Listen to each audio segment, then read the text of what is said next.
नमस्कार दोस्तों, स्वागत है आपका एक और ज्ञानवर्धक और विश्लेषणात्मक वीडियो में। आज हम बात करेंगे बिहार की राजनीति के उस चेहरे की जिसने कई बार पर्दे के पीछे से सत्ता का पासा पलटा है। जी हाँ, बात हो रही है प्रशांत किशोर यानी पीके की। अब जब वो अपने जन स्वराज आंदोलन के जरिए सीधे मैदान में उतर चुके हैं तो बड़ा सवाल ये है कि क्या पीके बिहार चुनाव 2025 में राजनीतिक समीकरण बिगाड़ सकते हैं। और सबसे महत्वपूर्ण ये है कि किसे ज्यादा नुकसान होगा, एनडीए को या महागठबंधन को। तो जानने के लिए बने रहिए वीडियो के अंत तक। तो शुरू करते हैं वीडियो।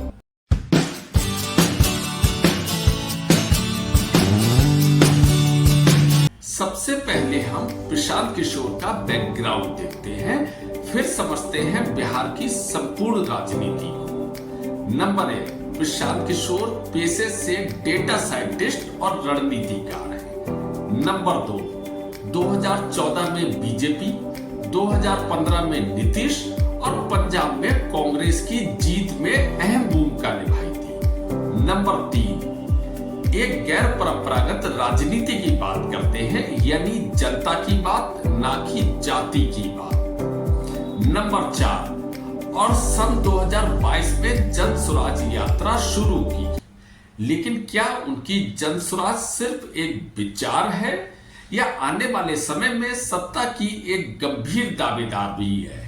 तो चर्चा को आगे बढ़ाते हैं और समझते हैं बिहार के राजनीतिक समीकरण। फिलहाल बिहार में मुख्य रूप से दो ही राजनीतिक दल एनडीए और महागठबंधन है, जो मुख्य रूप से बिहार की राजनीति में सक्रिय है।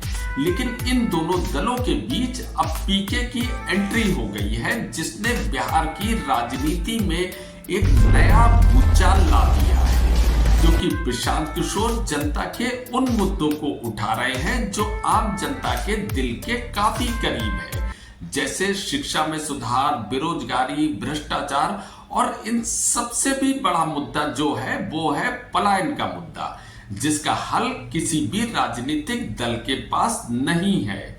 आज की स्थिति में बिहार में लगभग हर परिवार में रोजगार के लिए पलायन करना बिहारियों की मजबूरी बन गई है, जिसे हर राजनीतिक दल ने अनदेखा करा है। यही कारण है कि पीके की रैली में एक बड़ा तबका, चाहे वह शहरी हो या गांव से ताल्लुक रखता हो, देखा जा सकता है और उनसे प्रभावित भी हो रहा है। और सबसे मजेदार बात तो ये है कि जिस बिहार में केवल और केवल जातिवाद समीकरण ही चलता था, पीके इसके जस्ट अपोजिट यानी जातिवाद का विरोध करते हैं।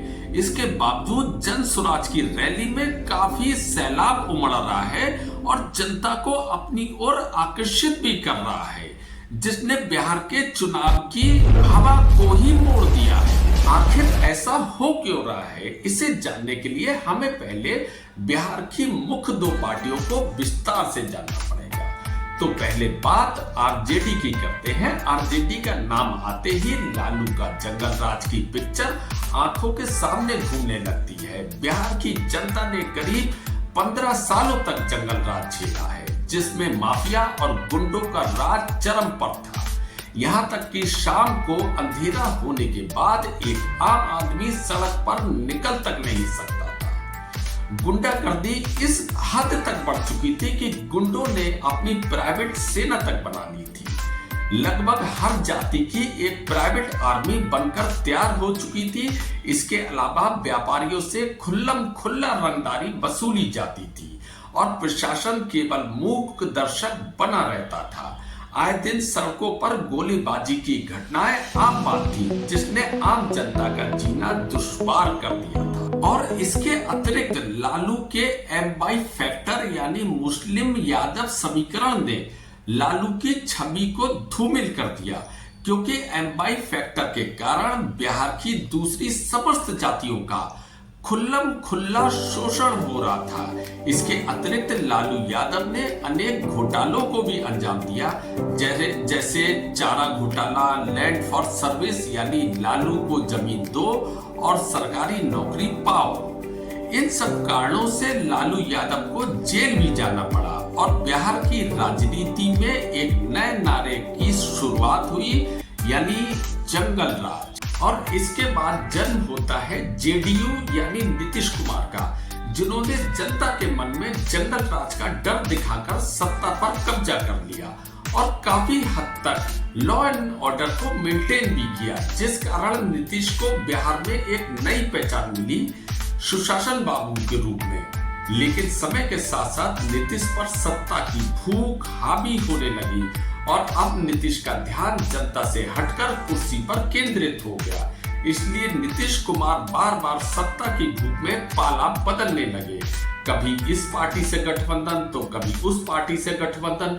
और हद तो तब हो गई जब अपनी सबसे बड़ी दुश्मन पार्टी आरजेडी तक से हाथ मिला लिया, जिसके जंगल राज की कहानी लोगों को बता नहीं थकते थे, जिस कारण लोग इन्हें पलटू राम तक कहने लगे।